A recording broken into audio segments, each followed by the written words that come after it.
Hi guys, welcome guys. back. No. Alright, guys, welcome back to another episode of We Perceive As You Are. And in this episode, we want to get into healing, change. We've talked about it a lot in different episodes. We've talked about it a lot in our lives. That change is ever happening. You can't really run away from it. But then what I don't think we've properly talked about is like actually having to mentally deal with that, having to mentally check in that most of things in life is just out of your control. You can't really change it. I think most things in life are options and choices, but then at the same time, you're not really choosing. You don't really have a decision or a influence on what those choices are. You just choose.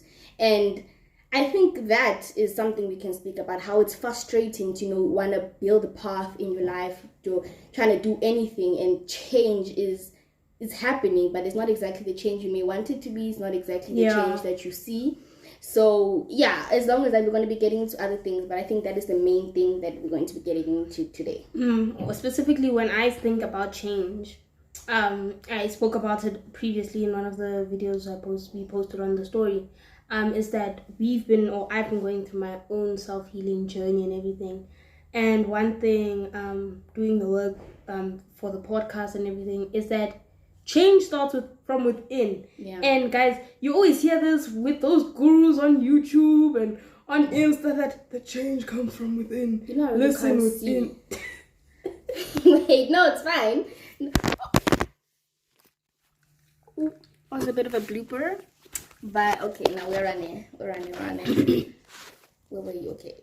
Then we can keep going. Okay. Yeah. Changes from within. Listen within. You know when you see those. I still can't see. I was trying to look. I was trying to make more sense, not my. Yeah, but when you see those people saying changes from within, listen within, and all that. Hey guys, sorry for the cut. But I'm talking about like, when we say changes from within, it's when you see on social media, when you look at the social, like spiritual channels especially, they'll say changes from within, change starts from within. And it's true, guys. Changes from within. You've got to want to change. And then not just believe it. You've got to do the work. I think speaking is easy. Knowing what you have to do versus actually doing it is completely two separate realms, right? But at the same time, I feel like once it's in your thought process, a thought is a thought, and you need to manifest it into, or you need to create it into an action or into something more than that. But it's harder. It's much easier to speak about it than to say it. Me personally, it's hard. I know what I have to do. I know that it's gonna take me this, that, and the third to get to that place or the place that I'm trying to go to. But then actually taking those steps instead of going back into what I was doing, falling into old habits also, don't help a lot when it comes to change and stuff. But I think fighting through that, or not fighting through it, pushing through, and like also being nice to yourself. I find it hard to find a balance between being nice to myself and also being strict, because I can be nice to myself, like, girl, you deserve a day, take a break, sleep, do your things. That continues on more than it should. But then when I'm too strict, I don't give myself any time to rest. So I feel it's important to find that balance, but at the same time, that balance may not be there all the time. Yeah, I feel like the aspect of finding that balance is the thing of being nice to yourself, right? Yeah. One tip I can say that has helped me in being nice to myself, because I clicked early on this year that I tend to have a very critical. Hold on, it was open in the back. All right. But I was saying that one thing I've noticed is that, one thing I noticed recently is that I tend to have a very critical inner voice, and where that stems from and all that, that's a whole another topic. Yeah. But it's a thing about what we're talking about now, change. And I've been wanting to change that, because it doesn't help anything that when you're down, the first person to push you even worse is yourself. Yeah. That doesn't help anything. And Mina here sitting, you guys will be, most people will probably think that, Mos, you're saying as if it's easy to change. It's not. It's not really easy. Yesterday I was having a conversation with one of my sisters, right? And most of the time, it's very easy for me to tell people or to speak to people the things that I should be telling myself. I feel like it's easy for me to give other people advice when they're going through a situation. I can analyze the situation and try to give the most, what is it? Logical and the most, sorry for looking away. That's why me thinking that I should look here. But yeah, when I'm trying to give them the most reliable advice and stuff like that. But when it comes to myself, it doesn't happen. It's just like, oh, okay. But at the same time, it does. But I think it's different when you're speaking to yourself versus when you're speaking to other people.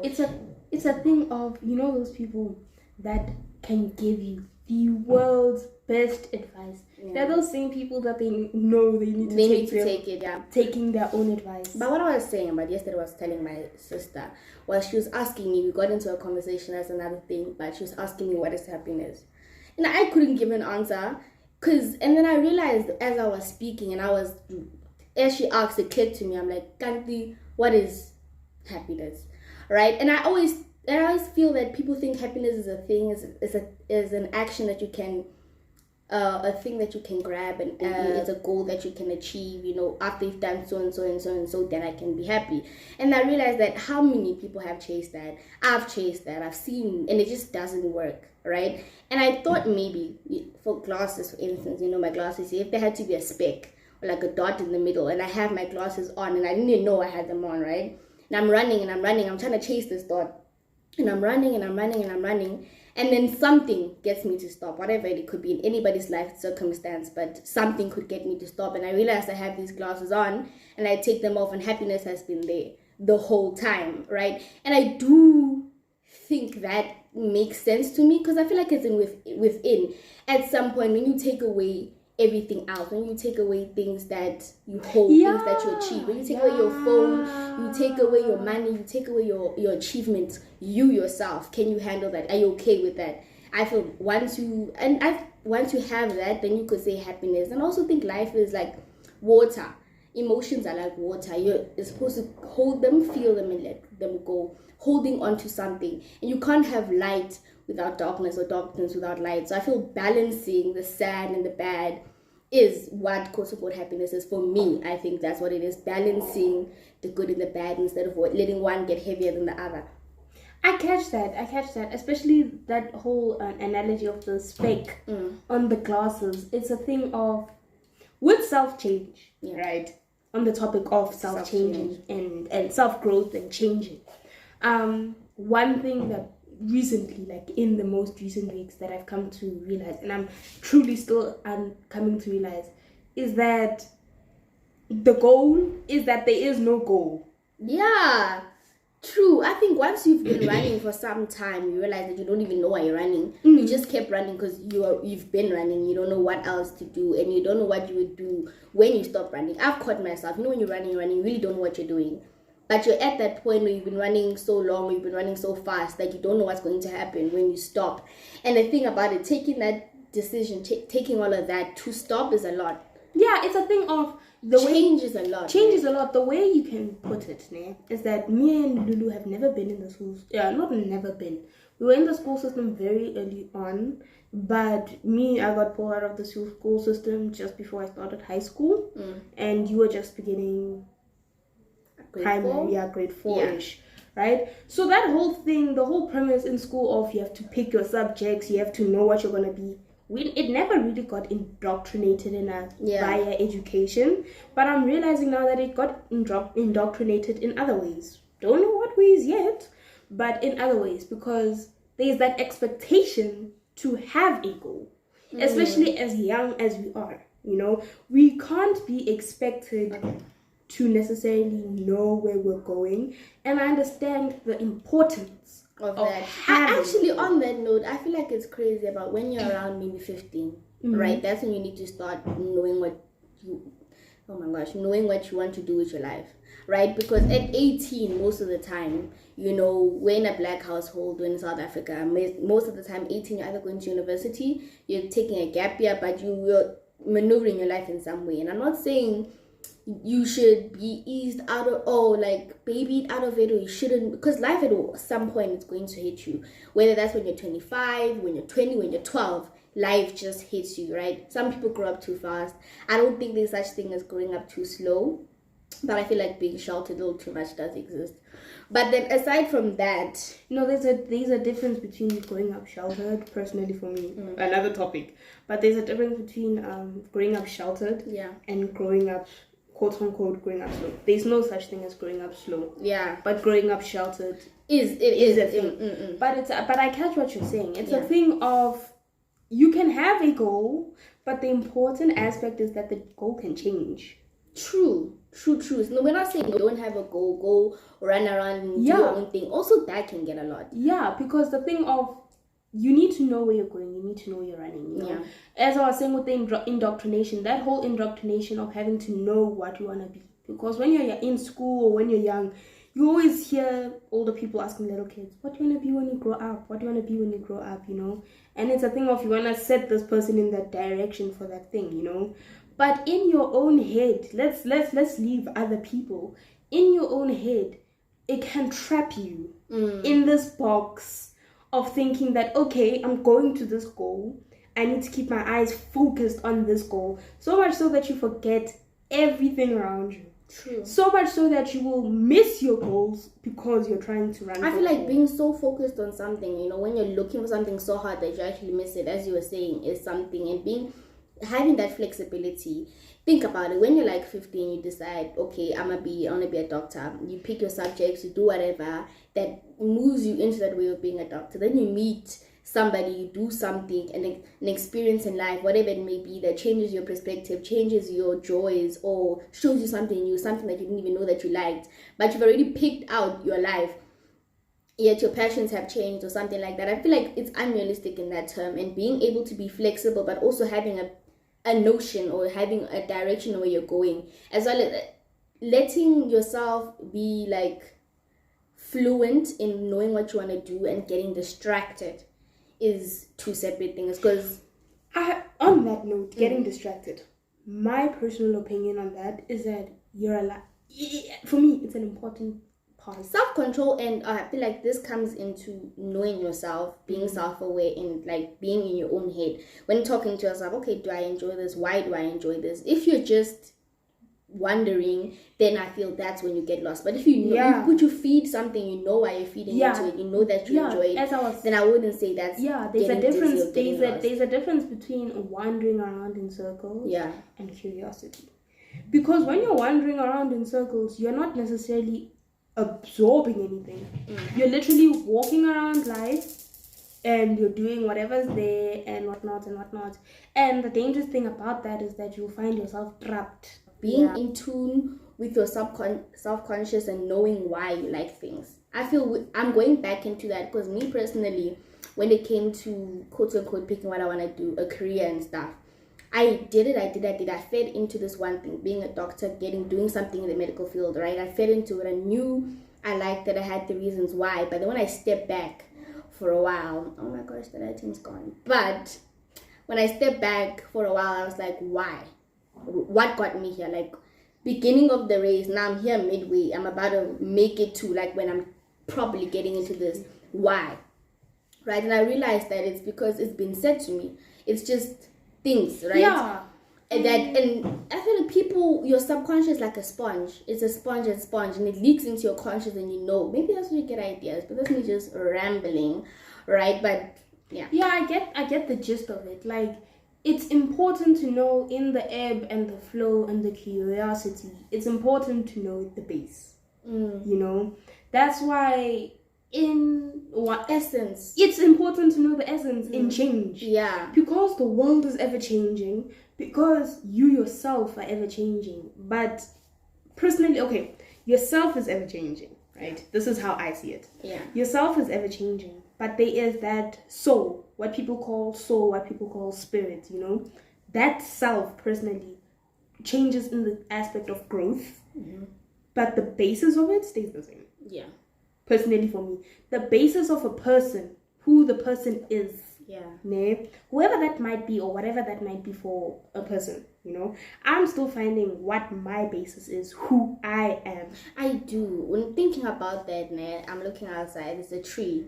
I'm thinking maybe, when you put a sprout into the plant, or you put a sprout into the ground, or when you grow something, there's that one root. I don't think the root dies, right? It grows, but then it gets covered in numerous roots. There's a leaf, there's bark, there's trees. Exactly. More is there, and that is still part of you. But then that thing that's been there, that's a bit suspicious, but the thing that's been there since the beginning, will always be there. And I think losing it is easy, as I said, because the other roots are there. You are distracted by everything else. The world is loud. Life is loud. And even if you take that out, your mind can be loud, right? I mean, for me, it's hard to find a quiet second anyway, because immediately I switch off the TV, I switch off my phone, I switch off music, there's thoughts in my head. And I could stop those, but then it's forever whatever. It's a thing of thoughts in your head. Recently, I started looking into a meditation called mindfulness. I haven't really gone deep into it,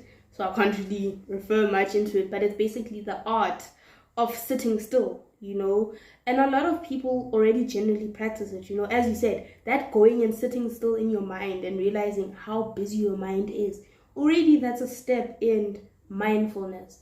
Basically, what the basis of the understanding I have of the basis already is that you sit and you go through those thoughts, because everyone is so afraid of that business, right? Yeah. Everyone wants it's either you avoid it or you engulf yourself in it. Or you get engulfed in it, right? Yeah. It's hard to find yourself stepping in it and sourcing out those the bits and pieces and the loudness, right? And the thing is, again, telling this personally, I always have a thing of, I want to go and sort out other people's loudness. I want to go and sort out the world's loudness. I want to go and see the world's loudness when I haven't gone inside. I haven't gone inside my head, because I'm scared of the loudness that's in my head. True. I'm scared of the change that needs to happen in my head. Yet I'm expecting myself to change with the world. Yeah, I do. So that's the whole trippy aspect of change. In order to keep up with the change of the world, you've kind of got to keep up with your own change. Yeah, when it comes to learning new things, me personally, only yesterday I was on a spiral of finding new things, but I saw something like, oh my gosh, I'm starting to forget this word. What was it? It was fluidness, like being water. There's the fluidity. Fluidity or fluidness or something. I found a quote by Bruce Wayne. I know Bruce Wayne. Bruce Wayne isn't Batman. No, guys. Bruce is the Jackie martial Chan. arts. Jackie Chan. No, Bruce. Okay, let's pause this. We'll find the person. Alright, I found it. So it's by Bruce Lee. Be formless, shapeless like water. If you put water into a cup, it becomes the cup. You put water into a bottle, it becomes the bottle. You put it in a teapot, it becomes the teapot. Now, water can flow or it can crash. Be water, my friend. That's what I mean, like fluidness. I don't know, it's called formlessness, right? I love that. Yeah, so I feel like it's adjusting to each situation, because things are ever changing. So if you work it in a way where you have to move and change every single time something happens, right? That's a lot. But then just moving forever, just forming into what the situation is, the mindset is. I feel like that's cool. That's something I want to personally get into. And I love the structure of it, because it's a thing of, as I was saying, the roots thing. The water will always be the water. In anything it forms itself against, in anything it becomes, the water doesn't lose the water. Yeah. Like, I know it might sound insane, but it's that thing, And guys, one thing I've got to say is that realizations, for your when you approach realizations, through the self-growing journey, mind, spirit, emotionally, it's a thing of, as Lulu was saying, be kind to yourself, be nice to yourself. Because a lot of these realizations they make you take a step back and be like, damn, like personal experience. Yesterday I was at the store. Yeah. I was at Checkers. I was standing in the line. It's busy, guys. It's month end, you know. I'm standing in the line. And then someone else comes behind me and they're like, can you please go? Or they didn't even really ask. They're like, can you go to the kiosk? Like, go to the kiosk, you know. So no old lady that just comes behind me and she's like, go to the kiosk. Mind you, guys, I'm standing in the line at the queue. There's someone else in front of me who's just about to finish. I'm next in this line. And the lady behind me is asking me to go to the kiosk. Because I had like a basket of things. Guess what Shuggle did? I went to the kiosk. And I'm still kind of, you know, going through the, like, unpacking it all.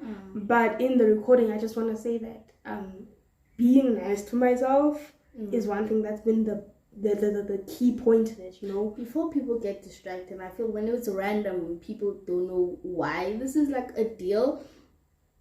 Yeah.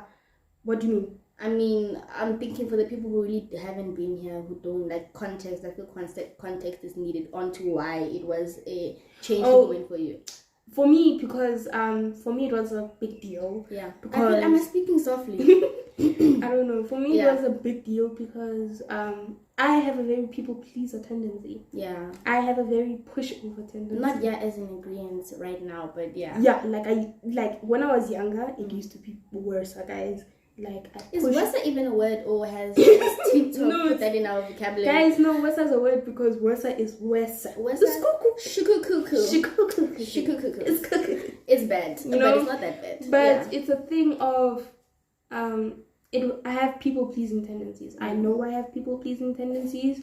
They stem from a whole bunch of things. I was bullied when I was younger, a bunch of things, you know. But I have people pleasing tendencies, and in most recent years, I thought, you know, I've been building on it slowly, and I have, you know, slowly getting better, slowly learning to stand my ground, slowly learning that I'm a person too, that I have, you know, all these things. And yesterday kind of brought to light that I didn't go that as deep, because it showed that there wasn't really any true reason for me to move, you know, from the toe, you know. And everyone around me was like, why are you moving? Why are you moving? Because I was next in line. I had been standing in the line, and the lady behind me hadn't even asked, told me, go move. Yeah. And I had done it. Swiftly, guys. Like a soldier. And I can joke about it. I can joke about it now. Yeah. I can laugh about it. But in the moment, it touched me because I was like, damn. Why? I took that disrespect, you know? And maybe it's not... Even if it wasn't disrespectful. Even if it wasn't disrespectful in the sense of the lady was disrespecting me, but in the sense of I didn't respect myself to be like, no, sorry. I'm going next. Next. You can So pause. You feel like you let yourself down. Yeah. You know, in the sense of there wasn't a reason to move. I didn't move because I wanted to be nice and let the person behind me go forward. I didn't move because I needed something from the kiosk. I had moved because the lady because you were told to. You know? And it kind of shows you that even when you've gone and worked through an issue, it's a deeper thing to sometimes it can still go deeper. I do understand that. You know, when you've worked and you know that you have a problem, discovering that problem, knowing that it was a problem in the first place is already like a big thing. Right then you take the work into working into it consciously every day, trying to change your mindset, trying to heal that wound, even though you're not the one who created it, but you put work into healing it, right? And then you forget about it. You get to the point where you feel you can forget about it, right? And then something happens, like you said, an incident happens that absolutely unwraps it again, and it can feel like, damn, did I even do anything at all? You know, surface level work, especially when you've been working and you really think you've been digging at the issue, and it just comes back and bites you in the behind. I know I cuss, bite you in the ass, right? Stuff like that. So it's like it can be frustrating, it can be hectic, it can be honestly sad, and as you said, it feels disappointing to myself or to yourself, where you could be on something. Did I really put in the work? Did I do enough? Did I dig deep enough? Did I do the proper steps? Am I doing something wrong? Or am I ever going to heal? Or, you know, F it, let me just not touch it again. Yeah, and the thing is that one thing I'm realizing is that issues that were made over years and years and years are not going to be broken down in 6 months. Thank you. And they took years and years and years to make. They're gonna take years and years to, let me not even say fix. Going back into the thing, I think we've had this conversation before, right? We didn't get too deep into it. I mean, it wasn't a recorded conversation, but we got into like, oh, what happened now? It's a thing. I remember the conversation. Yeah. It took years and years to build, and it's gonna take years and years, not necessarily to unravel, because there are certain traumas, there are certain things that you will always deal with. Yeah. You learn the tools to deal with the problems. I don't think once a wound, like I said, once you've been cut, there will always be a wound there. You really can't get away from it. I feel you can cover up the wound, you can make it less visible, but then forever it'll be there. You know, sometimes if it's provoked, if it's a deep, it can hurt again. It can open up, especially if it hasn't healed properly. If you just put sand in it to heal it, to forget about it, you stuffed it up with tissues and you thought that was okay, when you take them out, it's still going to start bleeding. Like in the terms of, this is going completely left, this is going more into a psychology field.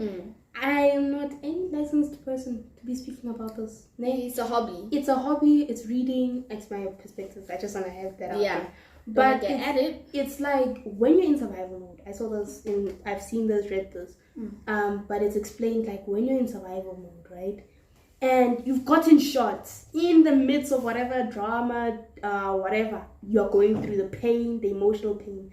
In the midst of it, some people, instead of trying to treat it now, and what if you're unable to treat it now? You pack the wound and you move on with your life.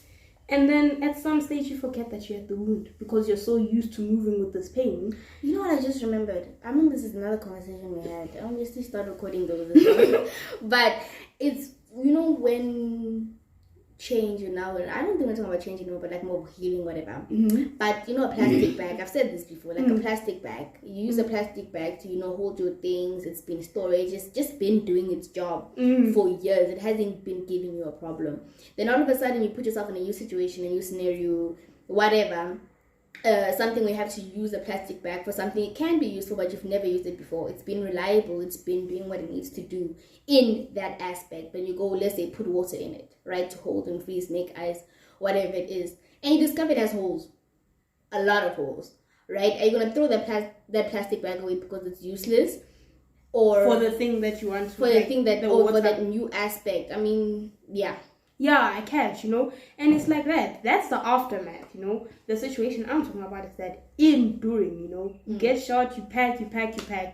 Then you're moving with this shot wound. You're moving. Eventually, you get so used to this pain. Used to the pain, you forget about it. Right? Yeah. But then eventually, this shot wound is going to get an infection. New pain, whatever. It's going to catch your attention again. Yeah. Then you're going to go, oh, damn, I got shot, remember? You go back and you clean the wound, whatever. Then you put a plaster. In all this, ignoring your problems is not dealing with your problems. Not even just ignoring it. In this term, you didn't ignore it, right? At first you did because you forgot or whatever. No, now I'm talking specifically. Yeah. This is another thing. I still want people to hear this. Just look at me here. I want you to hear this. That ignoring your problems, one way or another, they're going to come back. True. And they're going to come back the same way you left them. They're not going to get better by themselves. And they might even get worse. But as I was saying, the thing with the pet back to the point, the thing with the pet wound, right? In the beginning of all this, let's start. We've gone back to the beginning. You've gotten shot. You traumatic. When in the, I feel like you're shocked. You're shocked. You're in shock, right? Yeah. So you stuff it as you're saying. Yeah. You just run. You're in the trauma and you forget about it there. In all this, you're not a trained medical profession. You've never gotten shot in your life, right? You don't know anybody who's been shot. We're speaking in metaphors, yeah. We're speaking in metaphors. Yeah, but yeah, you don't know something I click. You don't know anyone who's been shot and whatnot. Yet you're expected to now know how to fix it. Exactly. And it's okay. That's also knowing as a mindset, thinking that you can deal with all your problems alone just because they're your problems. Guys, it's okay to go and help, to learn how to do those things. And guys, it's not easy to say, daughter, I've been shot, I need help. It's not, But you need to eventually say, I've been shot. Especially now, the first time you went back, untrained medical professional. Maybe you've seen it now. You've seen a lot other people get episodes shots. of what is Grey's it called? Anatomy. Grey's Anatomy. Yeah, so you then think you can handle so it. when you go back and you clean it, it's shot. There's still the bullet in the inside. There's still not There's the still bullet, the there's a bullet inside, You you can know? close the wound. You can close the but wound, the bullet is gonna come back. but the bullet's healed Yeah. inside. So now you're still limping. Sometimes when you shift, And honestly, all of this, when you think about it, it can seem hopeless, right? It can seem hopeless. Like I'm ever going to have to be working. I'm ever going to have to be filling holes. All of this, right? It sounds hopeless. It can be hopeless. If you want it to be hopeless, girl. Hopeless romantic, whatever you want to be, just be hopeless. If that's what you want to do, I ain't going to force you to do nothing, right?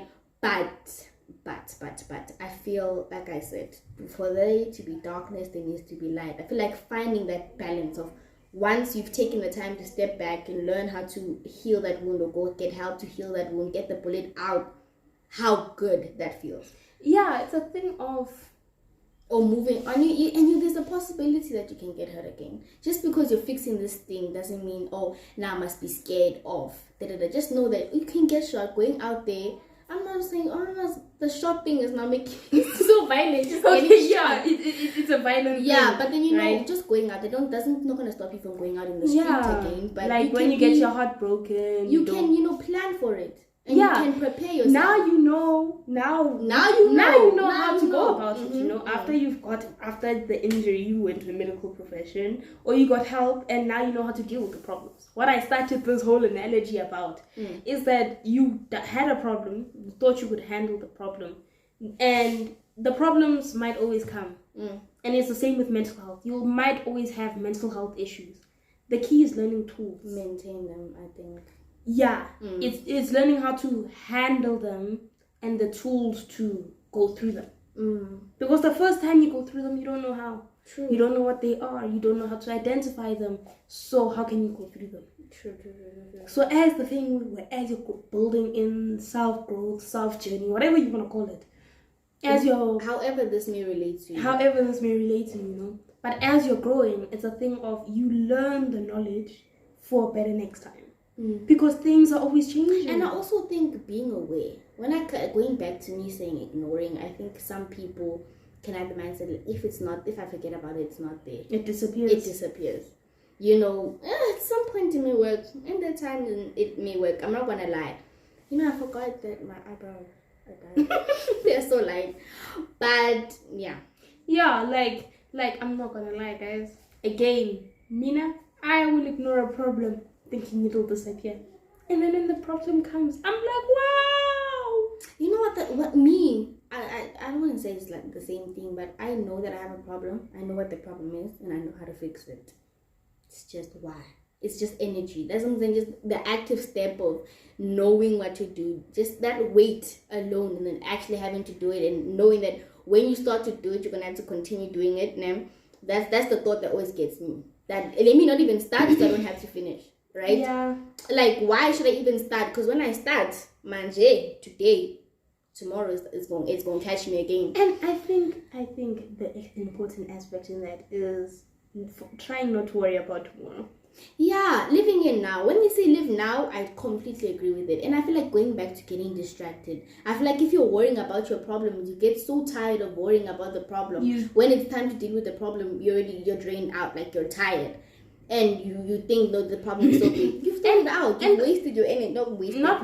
But you've used up your energy in that way. The human mind doesn't realize that a person's doing this. From the outside, another person can look at you and see, oh no, that's what you're doing. You as you're going through the problem, you won't realize it until it's here. That's how funny perspective is. That you can see a lot when it comes to other people, peering over the wall, seeing other people's lives and seeing the problems in it and how to fix. Like, how did they not know? But then when it comes to your life, it happens a lot. I feel like getting distracted, all of that is inevitable. You can't really get away from it. It's just learning how to be aware. Like a question for you guys. Question of the day. We haven't had a question of the day. Question of the day. What is one moment in your life where when it was presented to you, you were like, oh, she back to get me. And you guys, being shocked of the repercussions of your actions is another thing. Like, oh, I didn't know you're coming today. You know what I mean? That's another thing. Yeah, so question of the day. The question is, what was a moment in your life where a realization hit you that you been knew, but you know, a realization in your life hit you? Wait, before we actually cut this out, there's a thing that I've been saying. I said it in a like event or whatever. That like, you know, you can prepare yourself for the fall. I feel like you really can prepare yourself for the fall. The action of falling, okay, that you're going to fall, you've accepted that. But you really can't prepare yourself from the impact. When you hit the ground, that slap, I don't think anything can prepare you for that. But just knowing what will happen after that. But that's actually 2 cents. I'm not gonna get more into that. That's what I wanted to say.